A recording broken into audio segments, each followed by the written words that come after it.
आपका हमारी आध्यात्मिक यात्रा में हार्दिक स्वागत है। आप सुन रहे हैं शिव महापुराण, जो सनातन धर्म के ही अनमोल ग्रंथों में से एक है। इस श्रृंखला में हम आपके लिए ही इस दिव्य ग्रंथ के प्रत्येक अध्याय का शाश्वत पाठ प्रस्तुत करेंगे। आइए इस ज्ञान और धर्म की ही यात्रा को आरंभ करें। भगवान महादेव की महिमा और उपदेश से ही सजी इस पावन कथा के साथ ही ओम नमः शिवाय। 14वां अध्याय, दक्ष की 60 कन्याएं सहित सती का लालन पालन।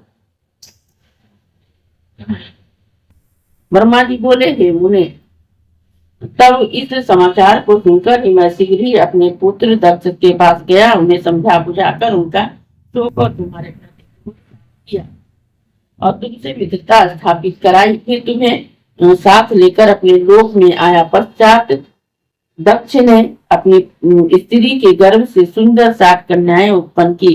पुनः स्वस्थ चित्त हो धर्मादिकों से उनका विवाह करा दिया। तब उसमें से 10 कन्या धर्म को, 13 कश्यप को, 2 भूतांगिरस और विश्वास को और शेष गरुड़ को दे दी। जिसमें से 3 लोग भर गया। उसमें से कोई शिवा को बड़ी कहते हैं, कोई बीच की और कोई उन्हें सबसे छोटी।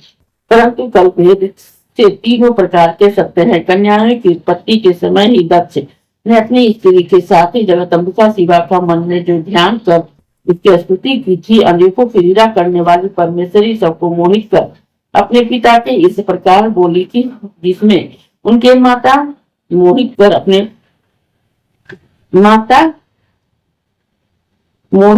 पिता से इस प्रकार बोली कि जिसमें से उनकी माता भी न सुन सके और औरों की भी तो बात ही क्या है।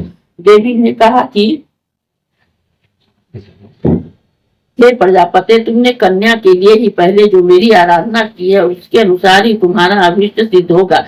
तुम तप करो। दक्ष ने ऐसा कहकर इसे देवी जी अपनी माया से वाल्य भाव का ही धारण कर ही माता के पास जाकर बैठ गई और रोने लगी। उनके रुदन को सुनकर संग्राम में वहां बहुत सी स्त्रियां आ गई। दासियों भी बड़े प्रेम से ही आई और उसका ही असीम की कन्या शिवा का रूप देखकर ही सारी स्त्रियां हर्षित हो गई और सारे नगरवासी जय जय का शब्द करने लगे। गाने बजाने के साथ ही उत्सव हुआ। पत्नी सहित दक्ष उस कन्या का मुख देखकर ही बड़े ही हर्षित हुए। तदंतर विष्णु आदि देवता बहुत से मुनियों के साथ वहां आकर अनेकों उत्सव करने लगे। सबने दक्ष कन्या जगदीश्वर को प्रणाम कर स्रोतों सहित उनकी स्तुति की। सब देवता जय शब्द उच्चारण कर ही दक्ष और विष्णु की प्रशंसा करने लगे। देवताओं की आज्ञा से दक्ष ने ही उनका नाम उमा रखा। फिर उनके और भी नाम हुए। दक्ष ने विष्णु और मुझको तथा सब देवताओं और मुनियों को हाथ जोड़कर ही प्रणाम किया और यथोचित सबकी पूजा की। सबने दक्ष की प्रशंसा कर अपने स्थान का मार्ग लिया। वीरनी माता ने विधिवत उस कन्या का संस्कार कराकर स्तन पान विधान से उसे दूध पिलाया। माता वीरनी और महात्मा दक्ष ने बड़े प्रेम से ही उस कन्या का पालन किया। वह कन्या शुक्ल पक्ष के चंद्रमा के समान ही प्रतिदिन बढ़ने लगी। वह अपनी सहचारिणियों के साथ ही खेलती हुई प्रतिदिन शंकर को प्रतिमा का निर्माण करती और बाल उचित गीत गाती हुई शंकर का स्मरण करती, जिससे माता पिता का स्नेह उस पर प्रतिदिन बढ़ता ही जाता। वो फिर वह बाल्यकाल से ही सब कामों को छोड़कर गिरी कार्य में चतुरता दिखाने लगी, जिससे उसके माता पिता बारंबार हर्षित होते थे। इस अध्याय के श्रवण हेतु आपका हृदय से धन्यवाद। हम आशा करते हैं कि शिव महापुराण की यह दिव्य कथा आपको आध्यात्मिक शांति और गहन ज्ञान प्रदान कर रही होगी।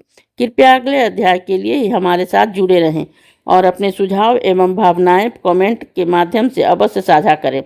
धर्म, भक्ति और ज्ञान की इस पावन यात्रा में आपका साथ हमारे लिए अत्यंत मूल्यवान है। ओम नमः शिवाय। यदि यह प्रस्तुति आपको पसंद आई हो, लाइक करें, कमेंट करें, सब्सक्राइब जरूर करें, बेल आइकॉन दबाना ना भूलें ताकि अगला अध्याय आपसे छूटे नहीं। और इस पावन ज्ञान को ही शेयर करें अपने परिवार और मित्रों तक।